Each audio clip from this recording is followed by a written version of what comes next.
A little to the left is both a phrase that I hear way too often when helping my mom change furniture around in her house, which she does at least once every couple of months, and the name of an incredibly charming little puzzle game made by a two-person team called Max Inferno. My YouTube channel isn't a support group for those who get frustrated changing furniture around yet, so this specific video will be about the game.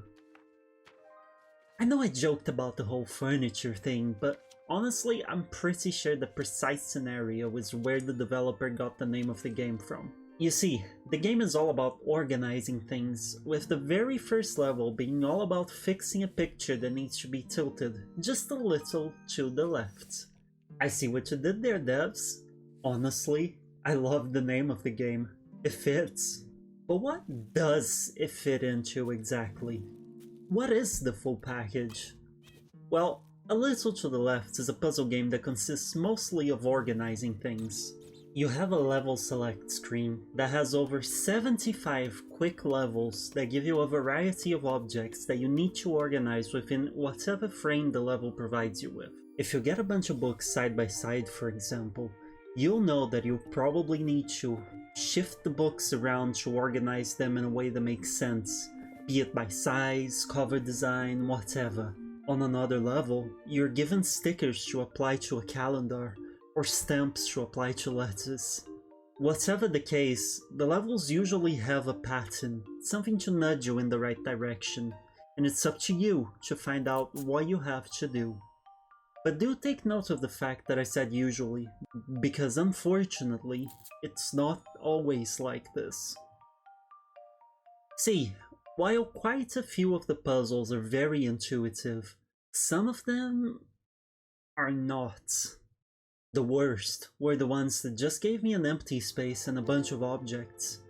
In those, you're supposed to arrange the objects in the correct way, except, as far as I can tell, there's only one way to find out the correct arrangement, and that's via trial and error.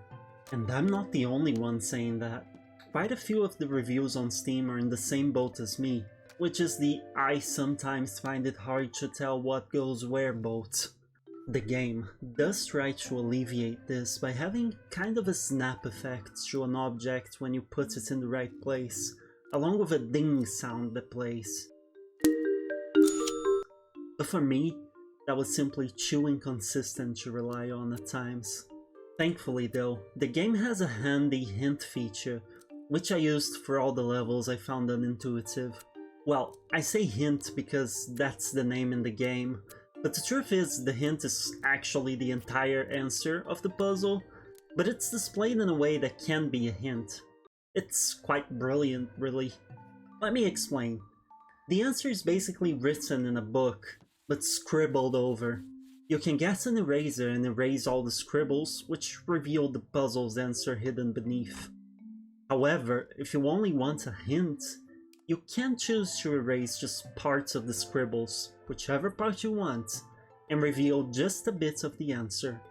This way, the player has full control over how much help they want, and I find that to be very cool.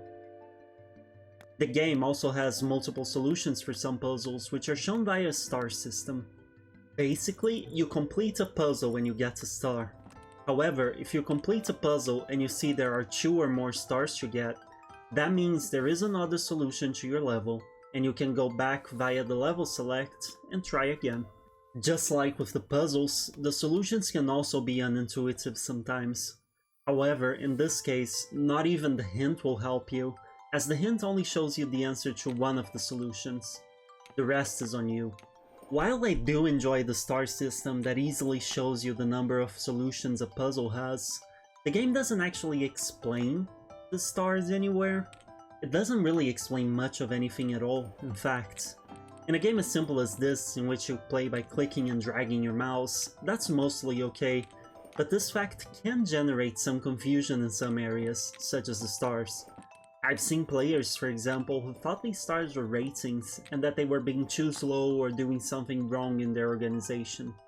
In terms of story, there isn't really one in focus, and that's okay. This is a very casual puzzle experience, made especially for people who are really into organizing their spaces. If you finish all the content of this game and you want more, fret not. The game does have a daily puzzle system, so at least once a day you can hop back in and do just that. In this vein, the game is very relaxing. The graphics are adorable and very cozy, with a soundtrack that feels at times upbeat and at times like a warm hug.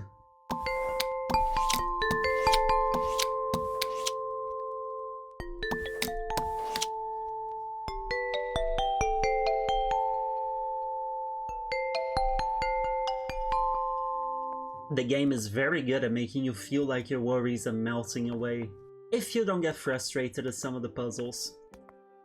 While I did enjoy my time with A Little to the Left, I do believe this game isn't going to be for everyone. But then again, what is? For me, the puzzles varied wildly in quality, with the best ones being very intuitive and a nice challenge in figuring out how to accomplish your objective, and the worst ones being the ones in which you have no idea nor clue what you're even meant to do, or even worse, the empty space ones in which you know what you have to do, but have no way to tell which object goes where in the game's preferred organization. Thankfully, I found more intuitive puzzles than I found the other type, but there were still many more of the latter than I think should have been. If you think you're okay with this caveat that I mentioned, then you'll probably find this game very relaxing, much in the vein of Unpacking if you've played that. But if you tend to get frustrated when a game wants a different solution than your perfectly valid one, or upon feeling that a puzzle might be unfair, then it might be best for you to steer clear of this title. For me, I had a good time, even with the frustration. Certainly commendable work, especially for a two-person team. If you do pick up the game, I do hope you enjoy it. The link to its Steam page is in the description of the video. And if you're wondering about the playtime, it took me about 3 hours to get through the entire thing. And now, for the fun YouTube stuff. If you enjoyed this video and would like to see more, please do subscribe, leave your like, but perhaps most importantly, comment. I love to interact with you all, hear your feedback and all that jazz. Regardless, I hope you all have a wonderful day and see you next time.